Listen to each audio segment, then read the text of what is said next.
warahmatullahi wabarakatuh. Alhamdulillahi rabbil alamin. Assalatu wassalamu ala asrafil anbiya'i wal mursalin wa ala alihi wa ashabihi ajma'in. Bapak, ibu, kaum muslimin, jamaah salat maghrib yang dimuliakan Allah. Segala puji bagi Allah atas segala karunia-Nya. Selawat dan salam untuk Nabi kita Muhammad sallallahu alaihi wasallam. Bapak Ibu yang saya muliakan, malam ini kita akan bahas ayat-ayat dan hadis-hadis yang mengatur tentang adab, ya, kalau kita datang dan berada di masjid. Nah, jadi kalau kita datang ke masjid, berada di masjid, ada ketentuannya, ada adabnya. Karena Bapak Ibu, masjid itu adalah rumah Allah. Ya, masjid itu rumah Allah. Tentu kalau kita datang seperti ke rumah orang, tentu ada aturannya. Kalau kita datang ke rumah orang, tidak sesuai aturan, justru yang punya rumah tidak respect dengan kita nanti. Dan masjid begitu pula. Karena masjid ini rumah Allah, maka ada aturannya. Itu kenapa Bapak Ibu, semua kata masjid di dalam Al-Quran selalu dinisbahkan ke nama Allah. Ya, salah satunya dilihat surat At-Taubah ayat 18. Ya, kata Allah di At-Taubah 18 itu, innama ya'muru masajidallah man amana billah wal yaumil akhir, dan seterusnya.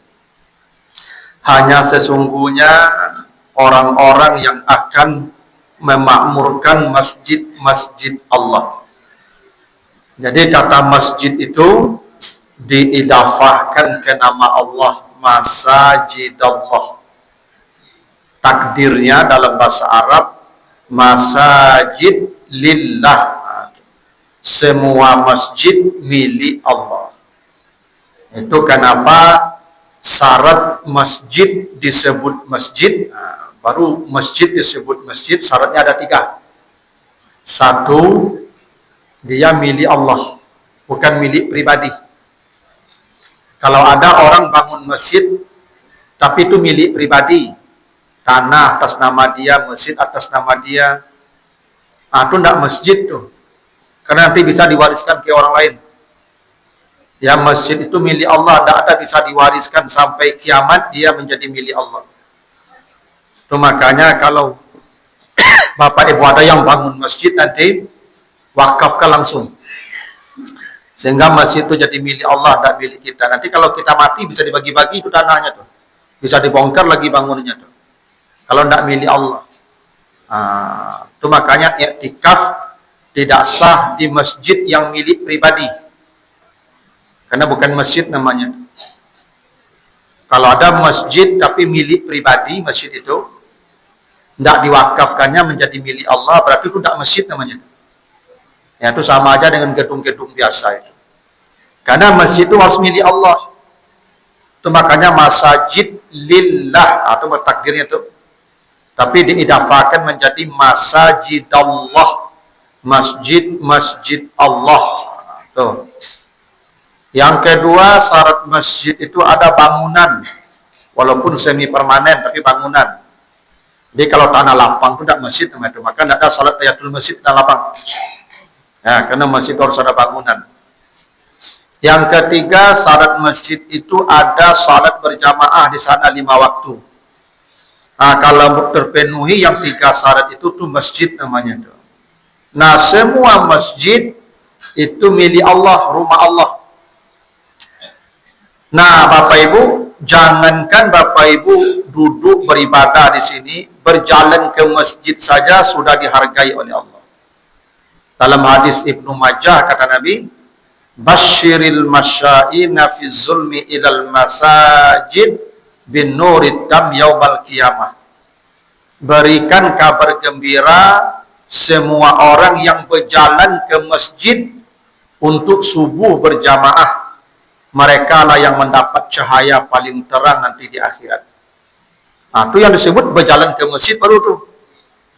Kata Nabi, kabarkan orang yang berjalan ke masjid untuk salat subuh berjamaah. Kata Nabi, dialah yang mendapat cahaya paling terang menuju surga Allah.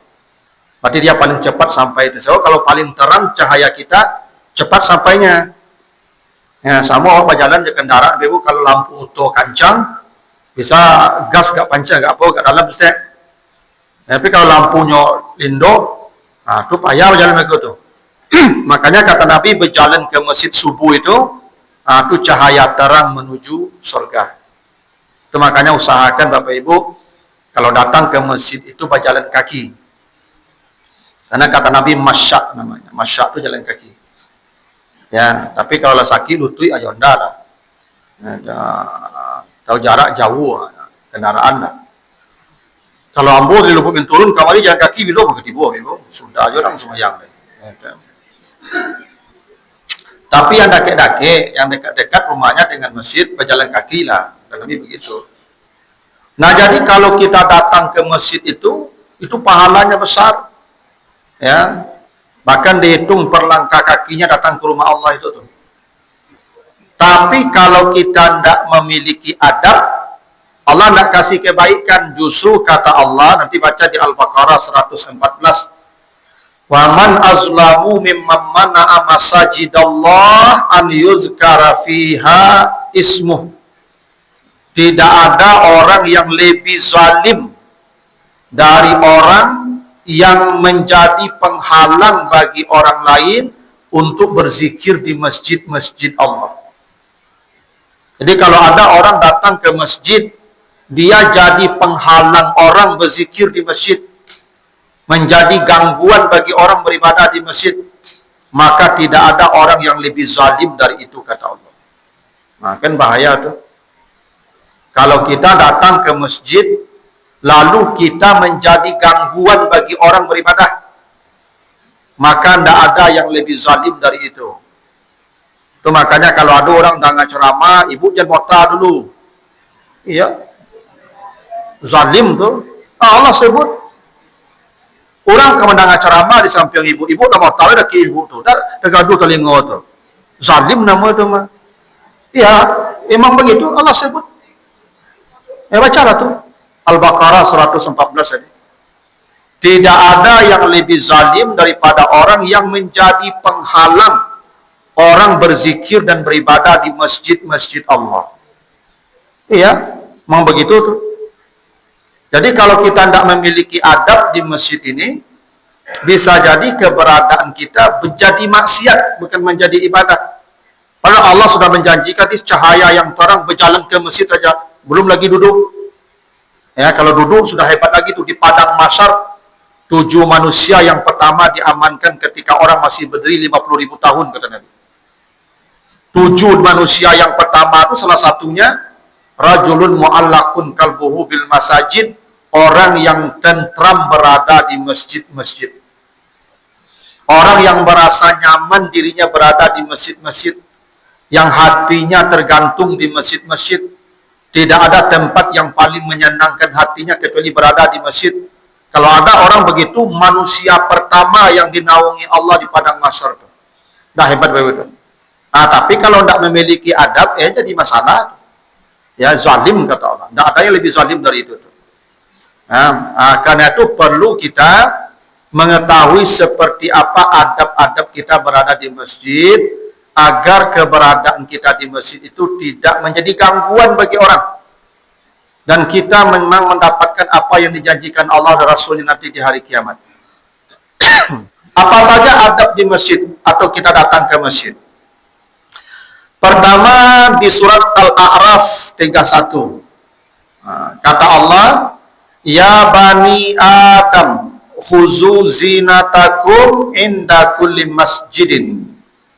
Wahai anak-anak Adam, kalau kamu datang ke masjid, maka setiap datang ke masjid, pakailah pakaianmu yang indah. Zinah namanya. zina ni pakaian kita indah.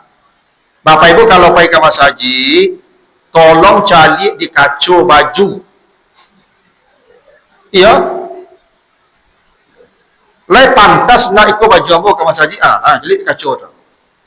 Bapak Ibu datang menemui wali kota, ada aturan berpakaian tak?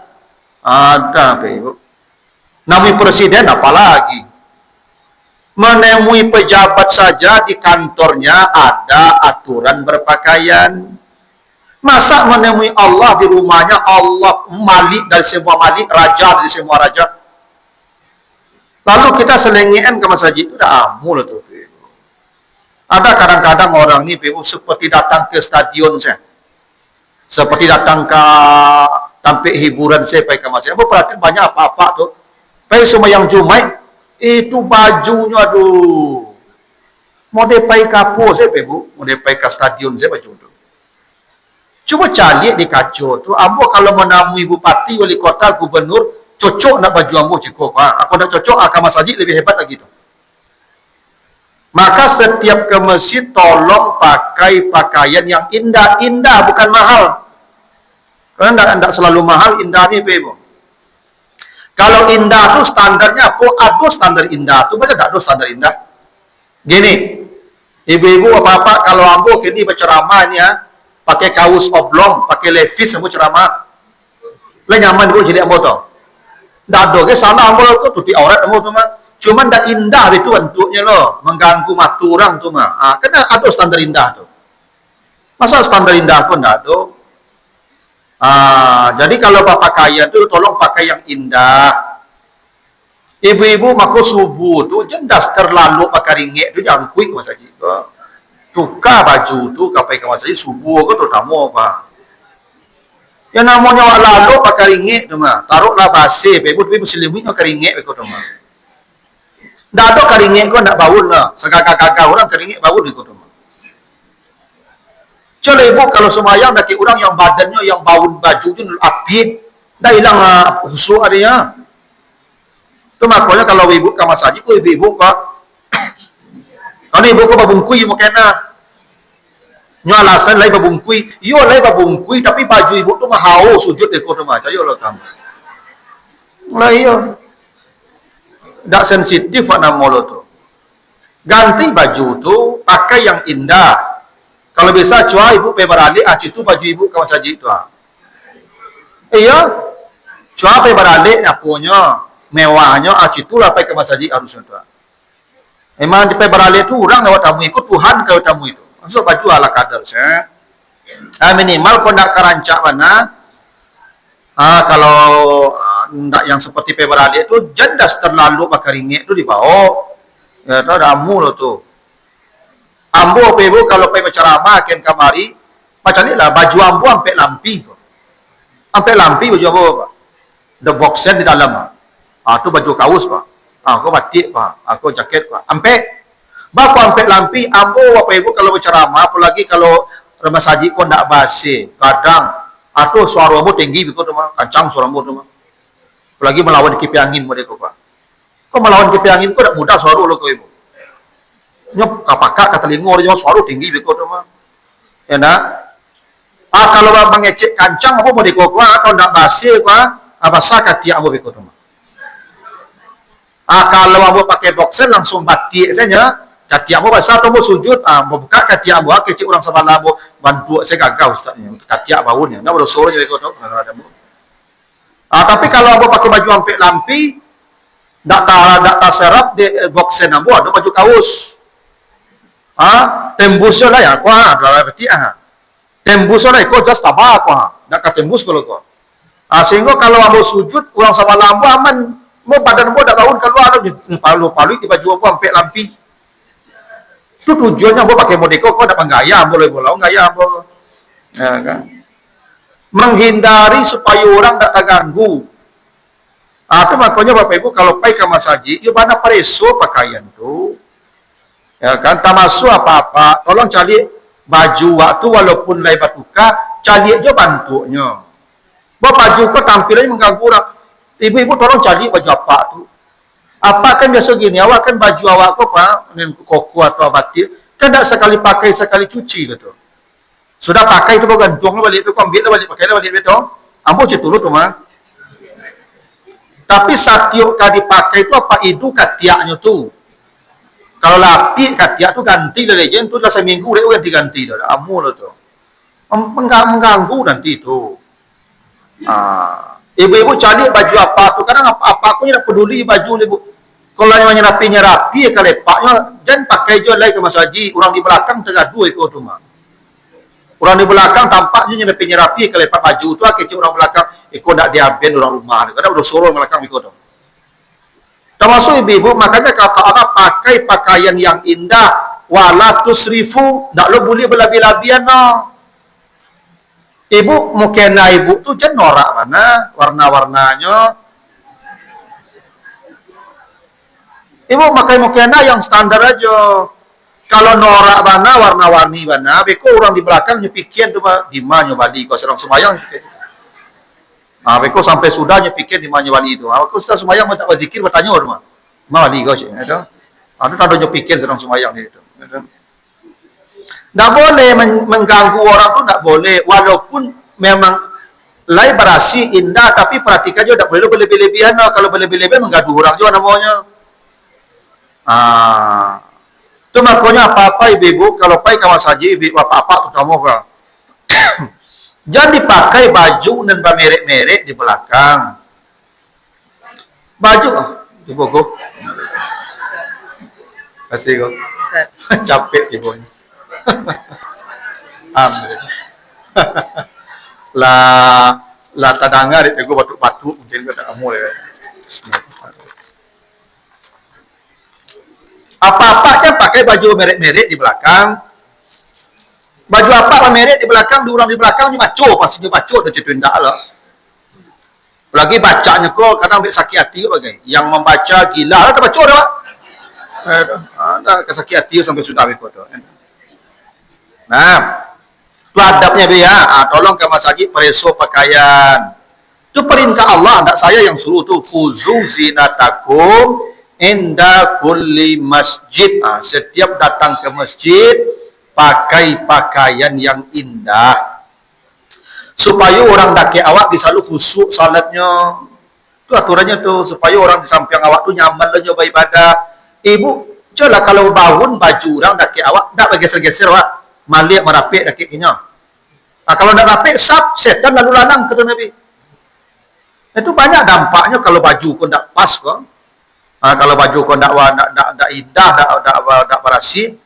Saya sering sampaikan tu, bapak-bapak kalau dia bakal rajo di luar rumah, awak bakal rajo di luar rumah aku pasal di karingit ikut tu mah. Kalau kau Mas Haji tu ganti baju karajo tu, jangan baju bakal ringit tu pak Mas Haji solat zuhur, asar. Kadang di kantor dapat deboknya senam tu pak, ada senam di kantor tu mah. Beko luhu pe semayang ke Mas Haji di kantor tu baju senam tu aja pakai.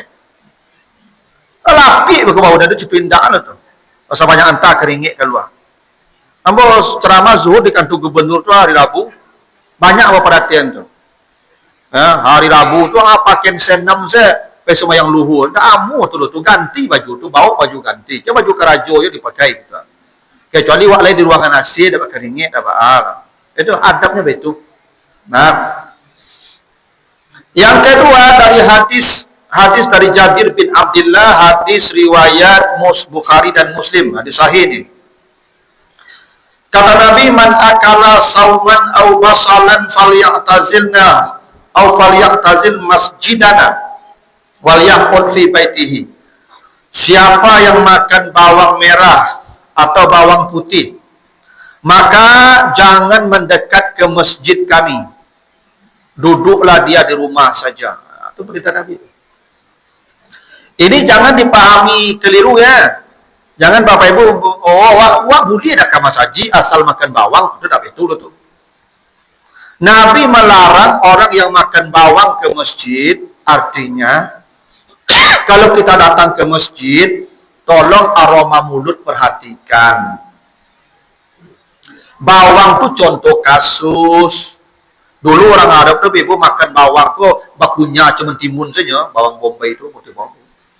Itu sayur tuh mah. Lalapan kecil orang Sundanya. Bawang tu punya saja. Gak seorang nanti juga. Seperti mentimun. Nyo babawun kalau makan bawang buat amuk, babawun katiak babawun ni cuy kita. Kata Nabi yang makan bawang di rumah saja, jangan datang ke masjid. Maksudnya Bapak Ibu kalau ke masjid tolong amuk diambui lu. Kau nak. Kau nak babawun ambuin kapak. Bapak pagi aja Pak gosok. Itu terutama subuh Bapak. Subuh kok banyak orang nak perhatian ke masjid Pak Ibu. Ala jago apa makan tadi malam lah makan jariang lah makan patai. Pagi gigi tak bagosok. Pai ke masjid tak kaki-kaki. Tibu sembayang nak orang angok-angok ni. Menyesu orang nama tu. Ya terlambat dia aku lagi gage ke masjid semua gigi dah bagosok. Tu angok-angok kurang tu. Baca tasbihnya. Aduh ibu baca tasbih kancang tu. Wow, tahu? Coba lah ibu kalau ada orang sujud bunyi tu orang baunya tak tabulak artinya dah.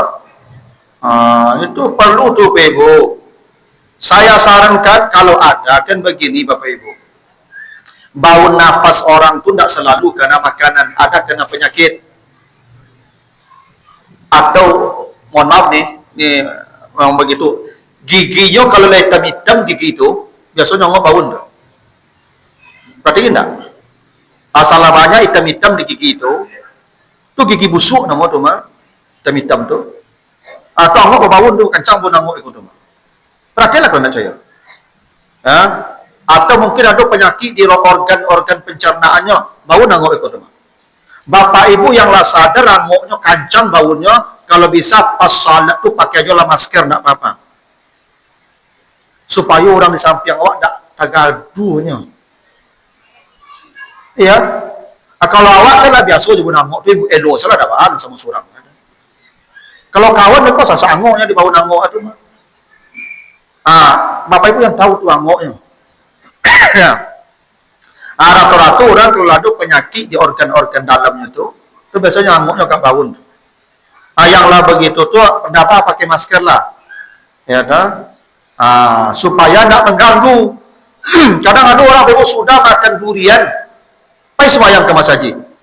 Sandal lagi orang tu, nak do batarati tak ada. Ibu kalau kamu masjid apa? Jangan makan durian ke masjid. Lu beko pulang masjid makan durian tu. Tak menjalankan masjid makan durian no. Yang angok tu babawun ya kau tu mah cetu indah lah. Ada. Nah tu adab namanya tu. Nabi sebut begitu. Siapa yang makan bawang jangan ke masjid, duduk saja di rumah. Tidak boleh angok ada bahan dan tidak diurus. Nah, hadis berikutnya hadis dari Abu Musa Al-Asy'ari, hadis riwayat At-Tirmizi. Kata Nabi begini, kullu ainin zaniyah wal mar'atu iza staqtarat famarrat bil majlis fahiya kaza wa kaza yakni zaniyah. Semua mata laki-laki itu mata pezina. Berarti begitu. Laki-laki kok matanya mata pezina semua. Bila perempuan datang ke masjid memakai wangi-wangian yang memandang, yang menjadikan mata laki-laki menoleh kepadanya, maka itu perempuan pezina, kata Nabi. Nabi begitu. Ibu-ibu kalau pergi ke masjid tidak boleh norak parfum salah satunya. Ibu pergi ke masjid jangan pakai parfum yang norak aromanya. Jangan parfumnya tu yang warna menyanyi, warna baunya. Sehingga dari jauh apa-apa pula panjang caliknya. Itu perempuan pezina menggadu orang beribadah nama tu. Ya, termasuk ibu-ibu kalau ke masjid jangan lipstick itu sirarana. Ya, lipstick itu standar aja. Sebab badak ibu jangan tabarana. Pokoknya ibu ke masjid kok jangan mewah bana make upnya. Biasa sana. Tu makanya perempuan lebih baik solat di rumah kata Nabi. Bako perempuan lebih baik solat di rumah, tak sadu perempuan itu. Tak sadu perempuan itu. Perempuan yang salat lebih baik di rumah tu ada keadaannya, misalnya ndak aman di jalan, banyak gangguan. Dulu di Madinah tu Masjid Nabawi itu cieknya rumah jauh-jauh orang Yahudi jahat-jahat di situ. Bekonya perkosa, beko orang beriman pai masjid malam subuh jam 3 bagai. Tu aku rancak di rumah perempuan yang Nabi gangguan. Kalau aman ke masjid kalau mengalir di rumah. Atau perempuan yang punya anak balita. Ibu yang punya anak-anak balita jadi angkui lo ke masjid. Di rumah ibu sembahyang, jago anak tu, menjaga anak tu wajib. Wajib menjaga anak tu. Lebih kadang kalau mengasuh anak pada ke masjid jangan dia tinggal aja di rumah, kunci pintu aku mati masuk semua bagaimana. Ibu yang punya anak balita kan dibawa lo ke masjid menggaduh orang. Nyoba lari kan kamari. Namanya anak-anak lah, pasti berkaja-kaja, kadang kacamata pijak dia bagai. Itu. Ibu yang anak-anaknya balita jadi pasal lo pergi ke masjid, rumah saya salat. Dah perlu lo dikaja pahala jamaah di rumah menjaga anak lebih kadang pada apa le. Oh, Ustaz Nabi kan pernah yo buat cucu ke masjid sekalinya dah sudah cocok lah. Betul lah di situ sekalinya. Kan jadi contoh saya kalau ada keadaan darurat. Tapi Nabi baca hadis itu, Nabi baca cucu, bawa cucunya Umamah namanya, itu salat Nabi baca tu, digendongnya cucunya sampai selesai salat. Tidak ada Nabi melepaskan cucunya, digendongnya sampai selesai Nabi. Wada'aha ala atikihi, begitu hadis itu. Nabi sampai selesai salat menggendong cucu beliau. Ibu kalau kamu bawa cucu supaya gendong lah. Tidak gendong, usah tinggal rumah. Tuh induknya tuh Pak Encen ki induk itu anak kau ya sembahyang namanya. Ya. Ndak Jordan saya nak kau 24 jam le kau urus le. Ya cetulah. Kau cucu Jawa saya dijago lalu le Jawa si cucu kan. Pai sembahyang babaknya. Eta ala kami balari no kan kamari. Pada gaduh sembahyang orangnya. Lah panjang cari orang ke cucu tu. Ane kecil ibu kau nyo yo cetu tu gaduh orang cucu tu mah cetu. Ya. Tak boleh tu mengganggu orang namun. Apa dah anti juga anak-anak lo pe. Tapi tak boleh kita menjadi pengganggu orang beribadah di masjid Allah tu begitu tadi. Zalim mengganggu orang tu bukan awak yang mengganggu, cucu ibu mengganggu.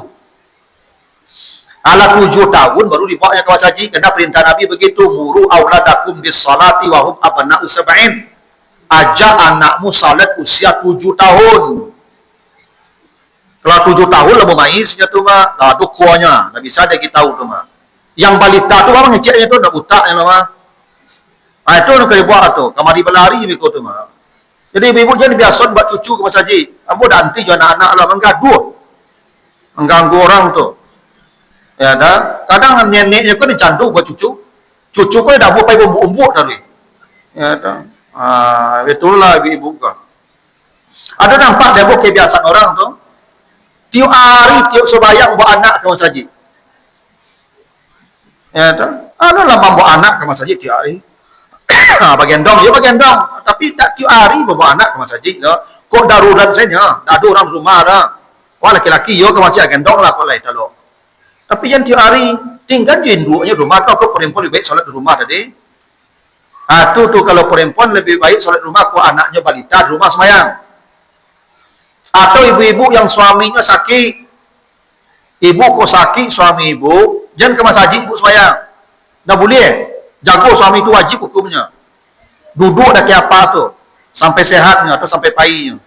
Lah painya baru marilai. Ya kalau painya marilai. Tapi kalau nya sakit, jago.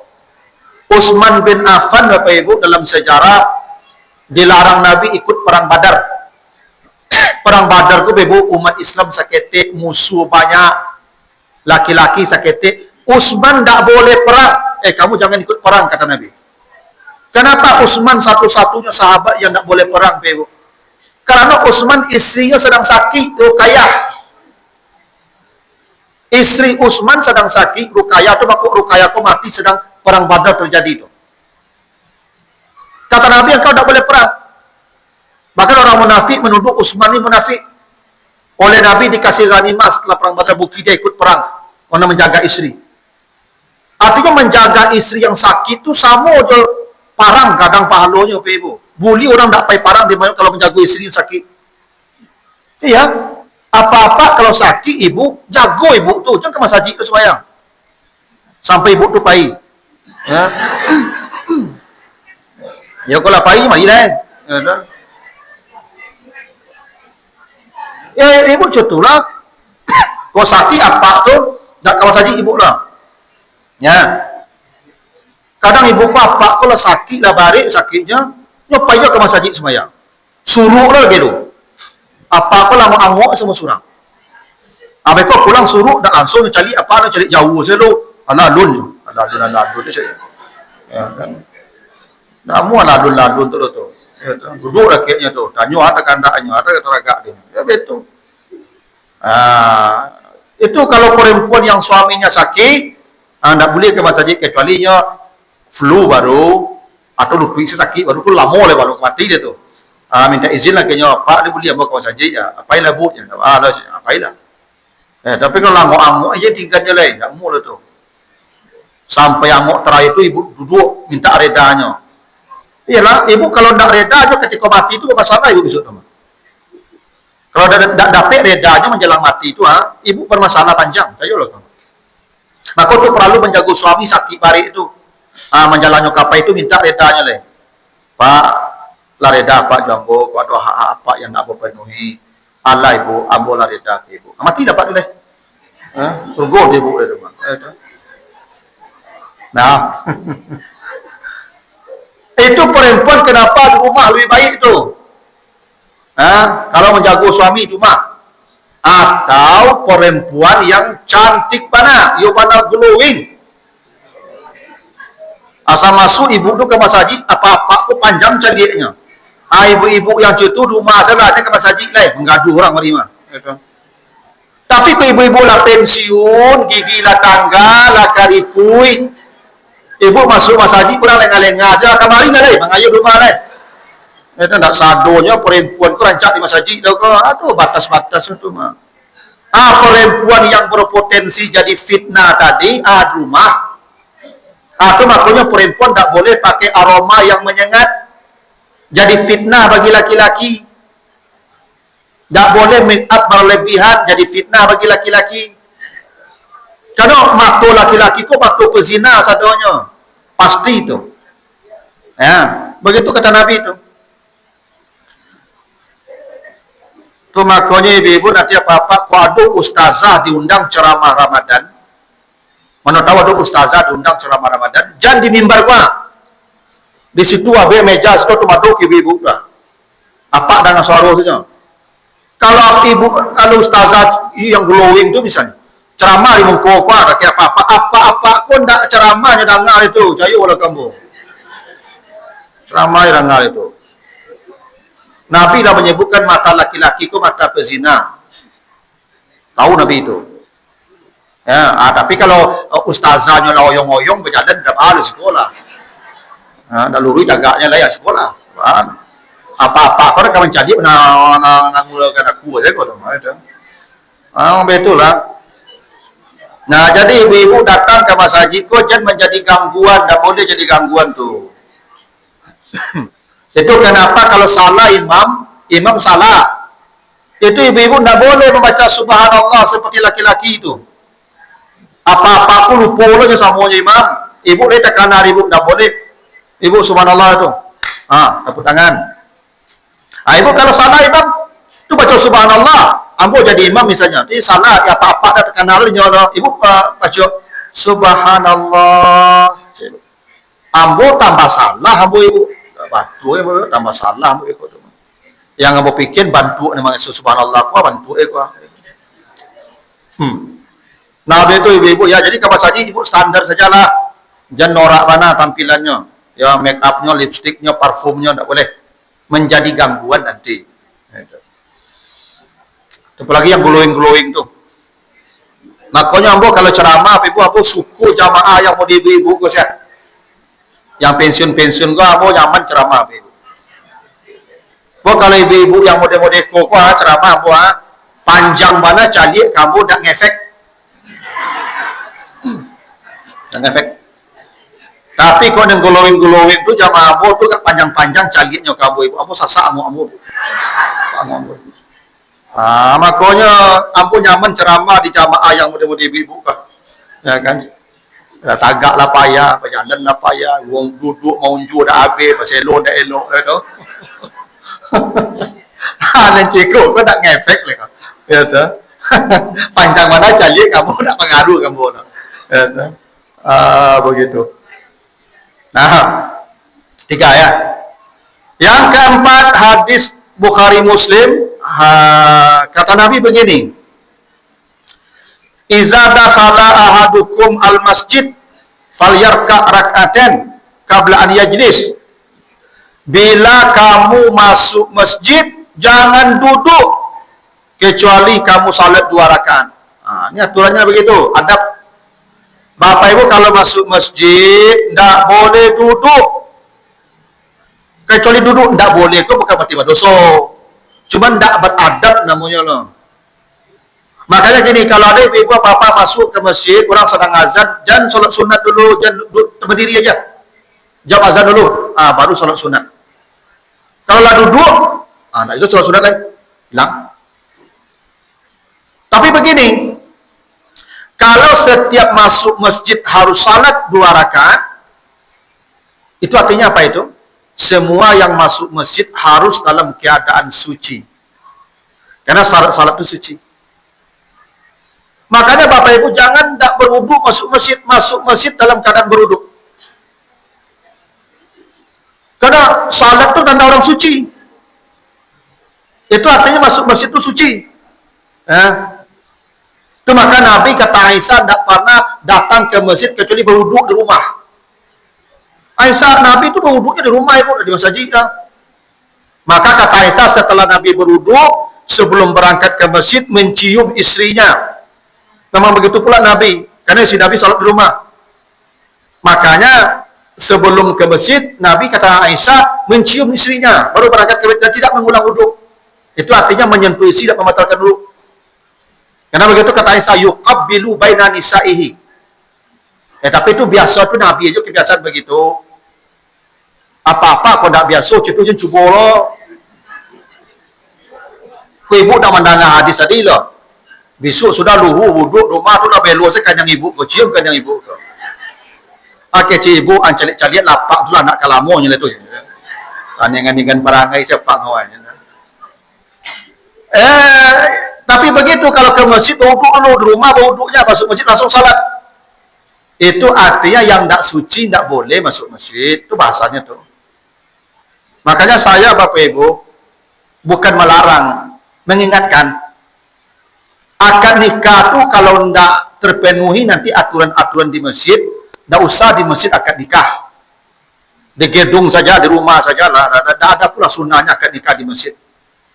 Nabi tidak pernah akad nikah di masjid, sahabat tidak pernah akad nikah di masjid, anak Nabi tidak pernah akad nikah di masjid. Akad nikah itu bisa tapi jalan bersama. Ada laki-laki, ada saksi, ada wali lah nikah tapi jalan bersama sambil tagak saja. Saya nikahkan engkau seterima nikahnya. Lah sah, kau pulang ni. Tak payah mana nikah dulu, pegu. Di masjid mana? Tidak ada dulu jaminan menikah kau kalau di masjid kalanggen tidak dulu tu. Tu artis-artis di masjid nikah banyak tu. Cara ijanya. Dari itu. Kalau akan nikah di masjid aturannya satu. Aturan di pengurus. Semua yang masuk masjid dalam keadaan suci. Yang haid tak boleh masuk masjid. Karena ada perempuan haid bagi masuk masjid. 2. Pakaian harus tertutup, ibu-ibu. 3. Tak boleh campur aduk nanti foto-foto. Ya tak? Salat sunat 2 rakaat. Kalau tak terpenuhi tak usah. Tapi kalau terpenuhi nikah. Karena begitu aturannya. Ya, adabnya begitu. Kalau masuk masjid itu suci ya, Pak. Ini rumah Allah yang suci, makanya orang musyrik tak boleh masuk masjid, najis. Innamal musyrikuna najasun, orang musyrik itu najis, maka tak boleh masuk masjid. Nah, terakhir aja Bapak ya, 1 menit. Ya, ini sudah masuk waktu. Kata Nabi, ini hadis riwayat Ahmad dan Abu Dawud. Innal musalli yunaji rabba falyanzur bima yunajih wala yajhar ba'dukum ala badin bil Quran. Ada sahabat sedang salat sunat, ada sahabat sedang baca Quran, yang sedang baca Quran didatangi Nabi, ini orang yang sedang salat, sedang berdialog dengan Tuhan, jangan kau ganggu dengan Quranmu, lunakkan bacaan Quranmu. Ini baca Quran pun tidak boleh keras ketika ada orang yang sedang beribadah di masjid. Tidak boleh Bapak Ibu, orang sedang salat sunat, tu awak mau tahu-tahu, galak-galak, baik kalau apa? Jadi Mas Haji, kau mau tahu-tahu orang sedang beribadah, membaca Quran saja ditegur Nabi, ini sedang beribadah nih. Tidak boleh ibadah kita mengganggu ibadah orang, tidak boleh. Ya, ada sebagian kita nih, nah sudah semayang, orang sedang semayang, Allah mota langsung. Aduh tuh, orang sedang berzikir baru lanyo gabi kawan di sebelah tuh. Lah nane saya mau tahu orang sedang semayang sunat kok sedang berzikir kok. Itu kan tidak beradab namanya loh tuh. Kok penting banget ibu ajak keluar kawan tuh dua lah. Ya, tapi jangan ketika orang sedang berzikir, sedang salat sunat itu ya mengganggu. Makanya hari Jumat tuh ibu, bapak nih, kan dibunyikan muratal tuh ngaji. Kalau ibu orang sangat dua itu mati aja lah. Biar orang berzikir surang, baca Quran, surang, salat sunat surang, tidak usah diganggu lah. Ya, baca Quran yang kancang jom itu mengganggu orang aja begitu mah. Gitu.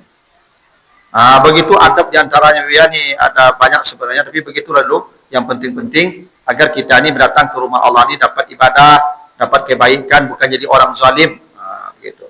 Nah, ini sudah apa Ibu ya masuk Isya, mungkin tidak ada pertanyaan ya. Nyola jale, kalau jale itu cuma tanya oleh, menambah karajo begitu mah bertanya oleh. Gitu. Karena ini pertemuan terakhir, itu mungkin kalau ada waktu setelah Ramadan kita lanjut, ya. Kalau tidak lanjut setelah Ramadan berarti di surga aja bertemu lagi itu nanti itu. Ya, nah, mohon maaf kalau yang kurang berkenan setahunnya lalu, Ibu ya. Kita tutup dengan doa kafarat. Subhanakallahumma wa bihamdika, asyhadu an la ilaha illa anta, astaghfiruka wa atubu ilaika. Mohon maaf kalau yang kurang berkenan. Saya minta izin juga ke Nur Hikmah, ada kajian Nabi Sisa dan Isa di sana. Terima kasih. Assalamualaikum warahmatullahi wabarakatuh.